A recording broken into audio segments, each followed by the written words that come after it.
Les escapades de Rémi André. Bonjour Rémi André. Bonjour John. Allez, c'est parti pour vos escapades dans les terroirs tout cet été. Vous allez nous proposer une chronique qui va nous emmener au cœur des territoires à la rencontre de celles et ceux qui les façonnent. Ça veut dire quoi ? Ça veut dire que Rémi, pendant tout cet été, vous allez quitter le confort de votre laboratoire de curiosité. On a l'habitude de vous retrouver pour vous balader dans les terroirs du Sud. Et il faut le dire, ces terroirs, ils ne manquent pas d'originalité.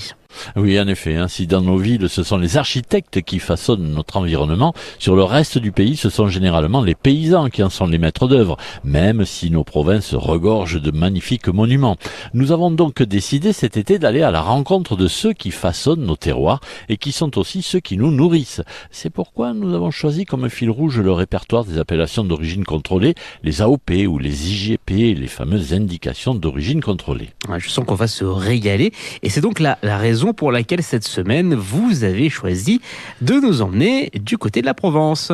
Et oui, direction la plaine de la Crau, entre Arles et Salon de Provence, pour découvrir une appellation qui ne ressemble à aucune autre, le foin de Crau. Alors ça ne se mange pas directement par l'homme, bien entendu. Mais ici, le soleil cogne, le mistral décoiffe et l'accent chante dès la première poignée de main. Nous avons posé nos valises au cœur de cette immense plaine chez Pascal Fouque, agriculteur et producteur de foin de Crau.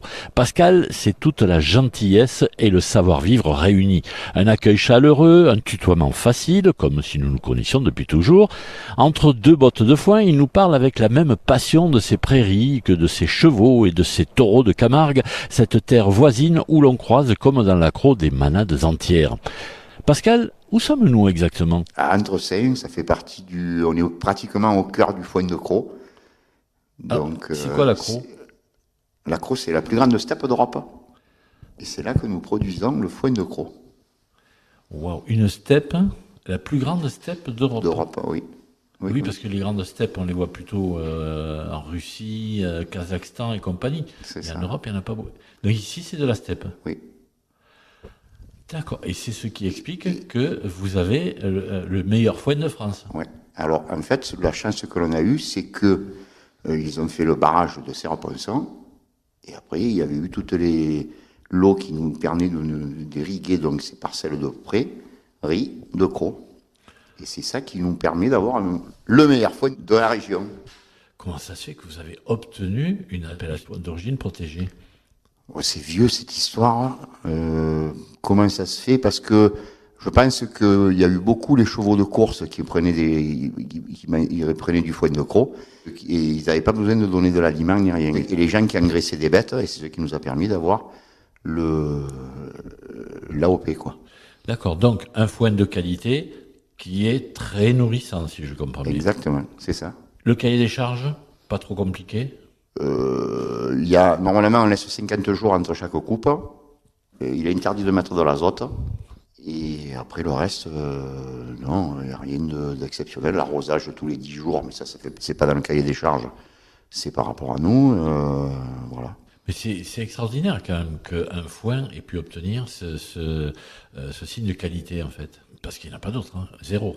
Ah non. On est le seul qui existe comme ça, effectivement. Après, pour quelle raison, exactement, moi je peux pas vous le dire, mais voilà. Qui vient acheter du foin de Crau ? Ça vient un peu de partout. Il y en avait beaucoup dans les chevaux de course. Il en partait dans les Émirats. Il en parle beaucoup parce qu'il y a un gars qui fait du compressé maintenant et il charge ça dans des containers et qui part dans les Émirats et pour les chevaux de course là-bas aux Émirats aussi. Et après, il en part en Allemagne, il en part et après ici pour l'élevage de partout en France. Mais vous êtes nombreux dans cette grande steppe ? J'ai pas le nombre, mais oui, on est pas mal en tant que producteur. Je sais pas combien de milliers d'hectares en foin de Crau. Bon Rémi, si j'ai bien compris, jusqu'à vendredi, on va partir avec vous à la découverte de ces personnalités hautes en couleur. On va parler de transmission, de savoir-faire ancestral et de brebis, c'est ça ? Oui, les fameuses brebis mérinos d'Arles, mais c'est eux qui vont nous le dire, et de tous ceux qui chaque jour veillent sur cette prairie pas comme les autres. Alors attention, même heure demain matin, il faudra ouvrir vos oreilles, même si c'est tôt, et laisser le Mistral vous emporter jusqu'en Provence. Merci beaucoup Rémi, à demain.